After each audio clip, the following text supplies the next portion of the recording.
Assalamualaikum warahmatullahi wabarakatuh. Bismillahirrahmanirrahim. Alhamdulillahirabbil alamin. Wassalatu wassalamu ala asyrafil anbiya'i wal mursalin sayyidina wa maulana Muhammadin wa alihi washabbihi ajmain, amma ba'du. Yang saya hormati Ketua Yayasan Pesantren Zainul Hasan Genggong Al-Mukarram Kiai Haji Muhammad Hasan Mutawakil Alallah SHMM.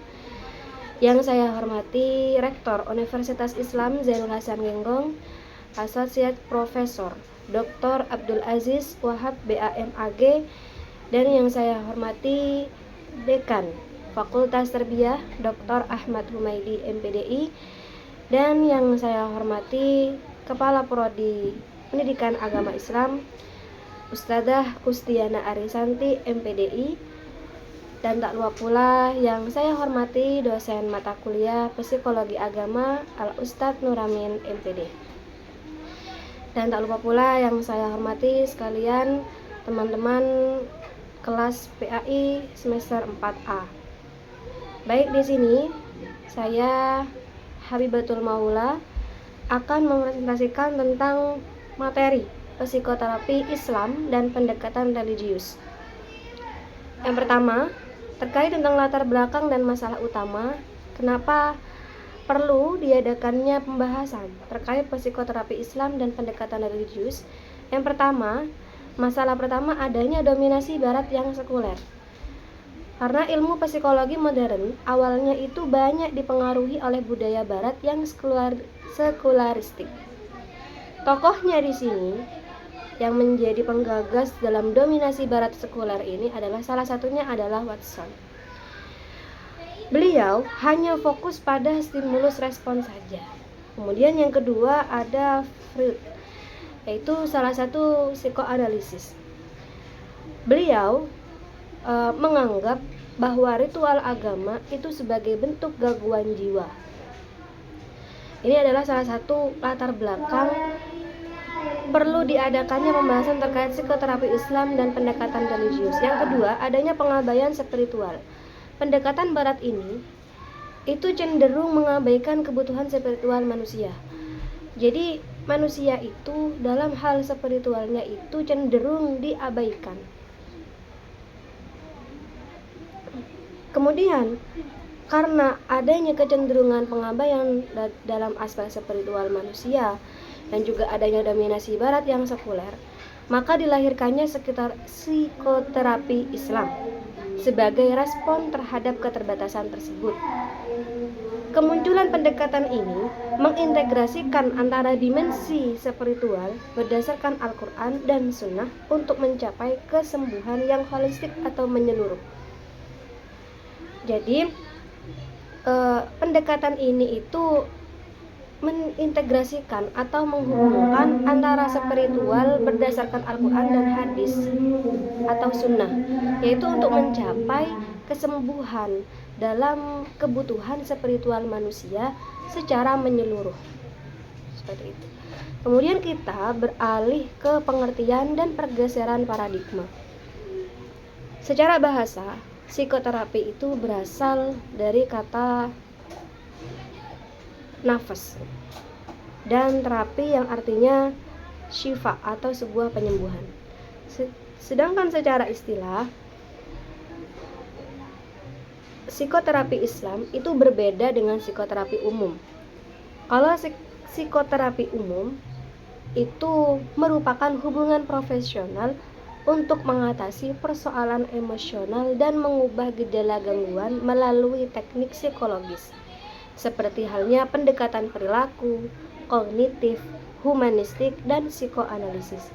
Sedangkan psikoterapi Islam sendiri merupakan proses pengobatan penyakit mental, spiritual, dan moral yang bersumber pada bimbingan Al-Quran dan Sunnah. Namun, ada beberapa atau sesuatu yang menyebabkan pergeseran fungsi ini. Psikoterapi saat ini itu tidak hanya untuk mengobati orang sakit, karena yang sebelumnya mungkin dapat diketahui atau terkenalnya bahwa psikoterapi itu adalah untuk mengobati orang sakit. Namun saat ini psikoterapi itu beralih fungsi atau bergeser fungsinya.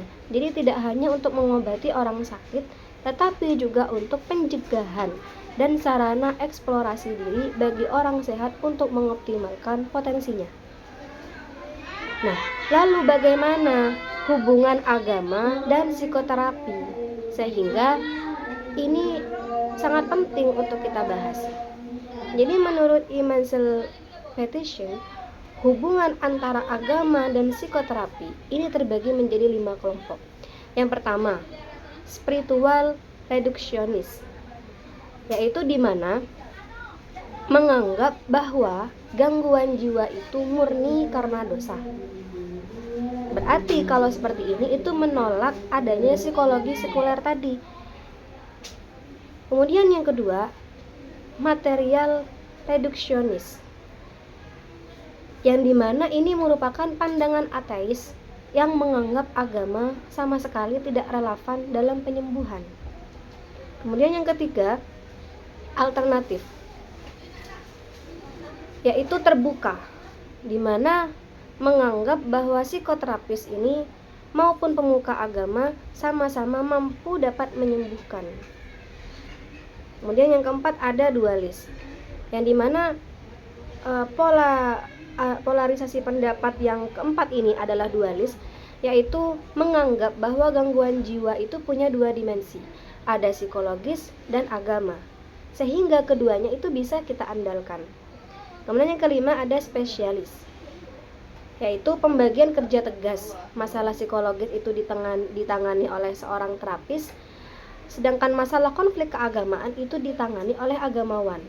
Nah, jadi kesimpulannya adalah psikoterapi Islam ini muncul sebagai respon terhadap kebutuhan penyembuhan yang holistik atau menyeluruh, mengintegrasikan antara dimensi spiritual dalam mengatasi masalah kejiwaan. Berakar dari Al-Quran dan Sunnah, pendekatan ini tidak hanya berfokus pada aspek psikologis, tetapi juga pada penguatan iman dan moral. Jadi meskipun terdapat diskursus panjang mengenai pengaruh budaya barat dan polarisasi pendapat mengenai peran agama dalam psikoterapi, tren modern semakin mengakui urgensi spiritualitas. Agama dapat menjadi sumber daya yang kuat dalam memberikan makna hidup, rasa aman, dan dukungan sosial, namun juga berpotensi menjadi sumber masalah kejiwaan jika disalahgunakan. Jadi oleh karena itu, interpretasi dan praktik agama yang sehat menjadi kunci efektivitas psikoterapi Islam. Pendekatan ini menawarkan alternatif yang komprehensif, namun perlu juga dilakukan dengan hati-hati dan bijaksana, serta senantiasa berlandaskan pada prinsip-prinsip etika dan profesionalisme. Baik, mungkin itu yang dapat saya sampaikan terkait materi psikoterapi Islam dan pendekatan religius. Kurang lebihnya saya mohon maaf. Assalamualaikum warahmatullahi wabarakatuh.